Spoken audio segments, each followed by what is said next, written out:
बेटा हम कैकेयी अनुताप का सेकंड पार्ट पढ़ने जा रहे हैं इस समय। तो हमने कल तक पढ़ा था अभी कि जननी जनकर जननी ही जान न पाई जिसको, उसके आगे का हिस्सा है कि अब कैकेयी अभी तक चुपचाप सब कुछ सुन रही थी। अब क्या बोली? सच है, यह सच है तो अब लौट चलो तुम घर को। चौंके सब सुनकर अटल कैकेयी स्वर को। सबने रानी की ओर अचानक देखा, वैधव्य तुषारावृता यथा विधुलेखा। विधुलेखा बिजली की लेखा, तुषारावृता श्वेत वस्त्रों से ढकी हुई, वैधव्य माने विधवा अवस्था में बैठी थी अचल तथापि असंख्य तरंगा। असंख्य तरंगा माने अनेकों लहरें। वह सिंही अब थी हाहा गोमुखी गंगा। हाँ जनकर भी मैंने न भरत को जाना, सब सुन ले तुमने स्वयं अभी यह माना। यह सच है तो फिर लौट चलो घर भैया, अपराधिनी मैं हूँ तात तुम्हारी मैया। अब देखिए, अभी तक तो कैकेयी चुपचाप सुन रही थी, डर रही थी। अब जब उन्होंने देखा कि राम जी भरत के प्रति अत्यंत स्नेह रखते हैं, वो भरत को सही समझ रहे हैं, गलत नहीं समझ रहे हैं, तो उनकी हिम्मत बढ़ गई थोड़ी सी। तब उन्होंने बोला, अब वो क्या कहा है उसमें दिया गया है। तो इस प्रसंग में श्री राम कैकेयी को संबोधित करते हुए कहा था। राम ने किसको संबोधित किया था? कैकेयी को, कि जिस माता ने जन्म दिया वही उसको समझ न पाई, तो दूसरा कौन है जो समझ सकता है उनके हृदय के भाव को? तो आगे की व्याख्या, हे राम, कैकेयी कह रही है, हे राम, यदि तुम्हारी बात सत्य है, अगर तुम मानते हो कि भरत जो कह रहा वो सत्य है, और मैं माँ होते हुए भी भरत को नहीं समझ पाई, माता थी लेकिन हृदय, भरत के हृदय को नहीं समझ पाई, तो तुम अब घर को लौट चलो। भैया तुम अब घर को लौट चलो। अर्थात अपनी नासमझी, अपनी बेवकूफी में मैंने तुम्हारे वनवास की कामना की थी, मेरी उस भूल को भूल जाओ और घर वापस चलो। देखिए कैकेयी ने किस तरह बोला, चौंके सब, चौंक गए सब लोग। अटल माने दृढ़, कैकेयी स्वर माने कैकेयी के स्वर को। तो कैकेयी के इस दृढ़ को सुनकर सब चौंक गए, जितने ऋषि मुनि वहां पे इकट्ठे थे, सब एकदम आश्चर्यचकित हो गए। सबने अचानक रानी की ओर देखा। उस समय विधवा के वेश में वह श्वेत वस्त्र धारण किए हुए ऐसे प्रतीत हो रही थी मानो कोहरे से ढकी हुई चांदनी फैली हो। कह रहे हैं कि बैठी थी अचल, शांत बैठी थी कैकेयी, बिना किसी आवाज के, लेकिन तथापि फिर भी उनके हृदय में असंख्य तरंग मैंने अनेक प्रकार के भाव आ जा रहे थे, अनेक प्रकार के भावों की लहरें उठ रही थी। वह सिंही अब थी हाहा गोमुखी गंगा। क्या कह रही है? सिंहिनी जैसा रूप धारण करने वाली वह कैकेयी अब गोमुखी गंगा के समान शांत, शीतल और पवित्र हो गई थी। अर्थात उसके मुख से गंगा जल के समान कल्याणकारी और मधुर शब्द निकल रहे थे। ठीक है। हाँ जनकर भी मैंने न भरत को जाना, सब सुन ले तुमने स्वयं अभी यह माना। देखिए क्या कह रही हैं कि अभी राम ने जो कहा है वह सत्य है, कि भरत को जन्म दे करके भी मैं उसे न पहचान सकी। सभी मेरी इस बात को ध्यान से सुन ले। यह बात अभी राम ने स्वयं स्वीकार की है। राम ने भी स्वयं स्वीकार किया है कि जन्म देने वाली माता ही भरत को नहीं जान पाई। कैकेयी ने राम से कहा कि यह सत्य है कि मैंने भरत को जन्म दिया, लेकिन फिर भी मैं भरत को नहीं पहचान पाई, जैसा कि तुमने अभी मान लिया है। ठीक है। तुमने क्या किया है, माना है इस बात को। तो अब क्या कह रही हैं, हाँ राम, यदि यह बात सत्य है कि मैं भरत को जन्म देकर भी उसे न पहचान पाई, तो तुम्हें उसका कोई हाथ नहीं है, तुमको वन भेजने में भरत का कोई भी हाथ नहीं, भरत की कोई इच्छा इसमें शामिल नहीं है।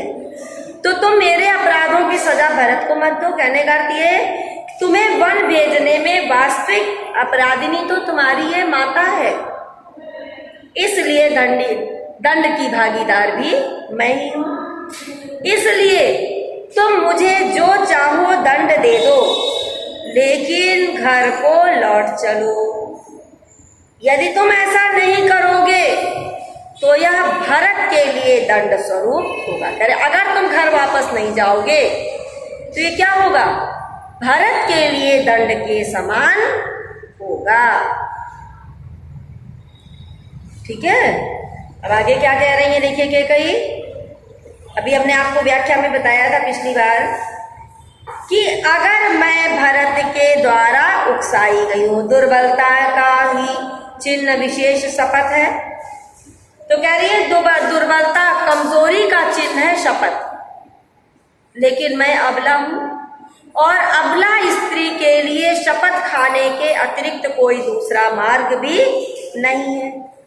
मैं क्या करूं, मेरे पास कोई और मार्ग नहीं, इसलिए मुझे शपथ खा के कहना पड़ रहा है ये बात।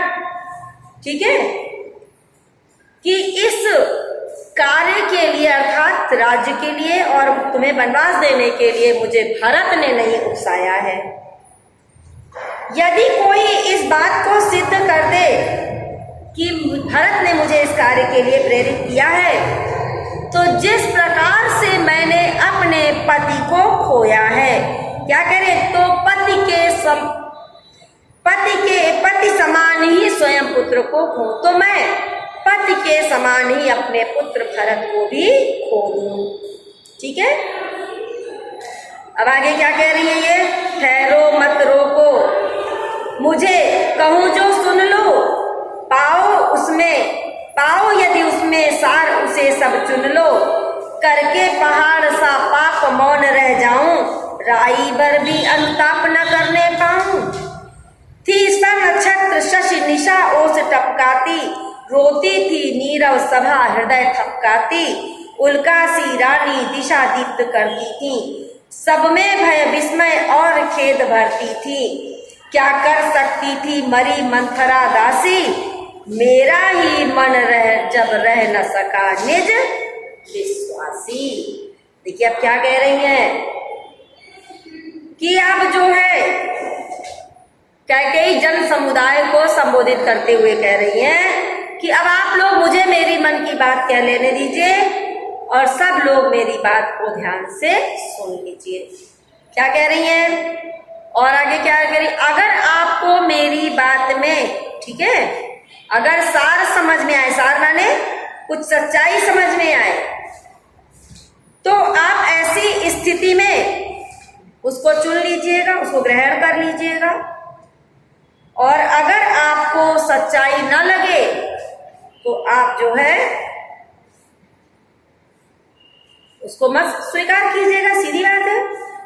तो कह रही है कि यदि मेरी बात में कोई भी सार है तो उसको ग्रहण कर लीजिए, अन्यथा मत ग्रहण कीजिए।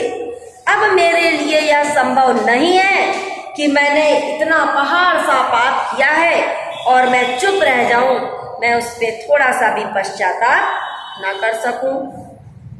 जिस क्षण कैकेयी अपने द्वारा किए गए दुष्टता पूर्ण कार्य पर पश्चाताप कर रही हैं थी, उसी समय तारों से जड़ी हुई चांदनी, ठीक है, थी स नक्षत्र शशि निशा ओस टपकाती, ठीक है, उल्का और रोती थी नीरव सभा हृदय थपकाती। तो कह रहे जिस समय कैकेयी ने अपने दुष्टतापूर्ण कार्य पर पश्चाताप करने का प्रयास किया, जब वो कहा पश्चाताप करने लगी, तब उस समय तारों से जड़ी हुई चांदनी रात ओस कणों के रूप में आंसुओं की वर्षा कर रही थी और नीचे मौन सभा अपने हृदय को थपकाते हुए, अर्थात अपने हृदय को सांत्वना देते हुए रुदन कर रही थी, अर्थात रो रही थी। अब कह रहे क्या है, उल्का सी रानी दिशा दीप्त करती। उल्का क्या होता है, एक उल्का पिंड होता है जो बहुत चमकीला सा होता है, ठीक है। और उस रानी की तुलना उससे कर दी कि रानी भी उसी की तरह से एकदम उत्पात मचा दिया, सब कुछ नष्ट कर दिया। तो कह रहे जिस रानी ने उल्कापात करके अयोध्या के समाज को नष्ट कर दिया, पूरे अयोध्या को तहस नहस कर दिया, वही रानी आज अंधकार में सभी जगह प्रकाश फैला रही है, प्रकाश बिखरा रही है। तो कैकेयी अपने अनुताप से, अपने पश्चाताप से उपस्थित जन समुदाय में भय, विस्मय और खेद का भाव एक साथ भर रही हैं। और क्या कह रही हैं कि क्या कर सकती थी मरी मंथरा दासी, और मेरा भी मन रह न सका निज विश्वासी। कह रही वो मंथरा दासी का तो नाम बदनाम है कि मंथरा ने कैकेयी को भड़काया था। तो कह रही है इस कैकेयी की मंथरा दासी, मंथरा एक साधारण सी दासी थी, उसके पास इतना बल कहाँ था कि मेरे मन को बदल सकती। लेकिन वास्तव में मेरा मन अर्थात कैकेयी का मन ही उसको धोखा दे गया, विश्वासी हो गया था। इस वजह से इतनी बड़ी समस्या उत्पन्न हुई। अब आगे की हम व्याख्या आपको तो और बता दे रहे हैं इस वीडियो में। ऐसे ही हम हर वीडियो में कुछ व्याख्या बताते चलेंगे और आप करते रहना, नहीं तो आपकी व्याख्या छूट जाएगी। कहते हैं से लेकर के घेरा तक, तो सबसे जो ये व्याख्या का समय है, और पद्यांश का नाम सभी को पता है कैकेयी का अनुताप, और लेखक का नाम है मैथिली शरण गुप्त। कैकेयी को अभागिन रानी क्यों कहा गया बेटा? तो कैकेयी ने लालच के मोह में आकर जो अपराध किया, उसके कारण उसने पति को खो दिया और पुत्र भी पराया हो गया, जिसके कारण कैकेयी को अभागिनी रानी कहा गया है। इस पद्यांश में कवि ने किस प्रसंग का उल्लेख किया है? तो बेटा प्रस्तुत पद्यांश में कैकेयी ने सभा के मध्य भरत की निर्दोषता को सिद्ध किया है तथा वह अपना अपराध स्वीकार करते हुए पश्चाताप करती हैं। इसी प्रसंग का वर्णन किया गया है। प्रस्तुत पद्यांश में कौन सा अलंकार है? तो बेटा प्रस्तुत पद्यांश में अनुप्रास अलंकार है। रेखांकित अंश की व्याख्या कीजिए। तो प्रस्तुत पंक्ति में कवि गुप्त जी कहते हैं कि कैकेयी सभा के बीच में पश्चाताप करते हुए कहती हैं कि अभी तक तो मनुष्य यही कहते आते थे कि पुत्र तो कुपुत्र हो सकता है, किंतु माता कभी कुमाता नहीं होती है। आगे मैं आपको बता दें, लिखेंगे नहीं आप इसको, तो इसमें क्या है, क्या कहती है कि अब लोग क्या कहेंगे कि माता तो कुमाता हो गई, लेकिन पुत्र पुत्र ही बना रहा। ठीक है ना? इस लाइन को लिखेंगे नहीं, तुमने आपको समझाने के लिए बोला है। 4 नंबर पे मुझको प्यार से लेकर के मेरा तक। अरे मुझको यह प्यारा और उसे तुम प्यारे, ऐसे करके है। तो इसमें रेखांकित अंश की व्याख्या देख लीजिए बेटा कि गुप्त जी कहते हैं कि कैकेयी श्री राम से कहती है कि हे राम, मुझे यह भरत प्रिय है और भरत को तुम प्रिय हो। इस प्रकार तो तुम मुझे दुगने प्रिय हो। तुम दोनों भाइयों के बीच जिस प्रकार का प्रेम सब लोगों के सामने प्रकट हुआ है, तो उससे मेरा पाप का दोष भी पूर्ण के संतोष में बदल गया, परिवर्तित हो गया।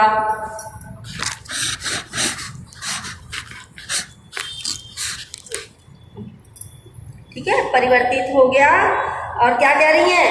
यह मुझे तो यह संतोष है कि मैं स्वयं कीचड़ के समान निंदनीय हूँ, किंतु मेरी कोख से कमल के समान निर्मल भरत का जन्म हुआ है।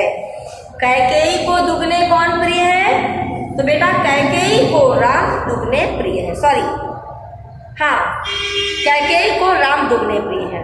श्री राम को कौन प्यारा है? श्री राम को भरत प्यारे हैं। प्रस्तुत पंक्तियों में कौन सा रस और गुण है? तो प्रस्तुत पंक्तियों में वात्सल्य रस है, माधुर्य और प्रसाद गुण है।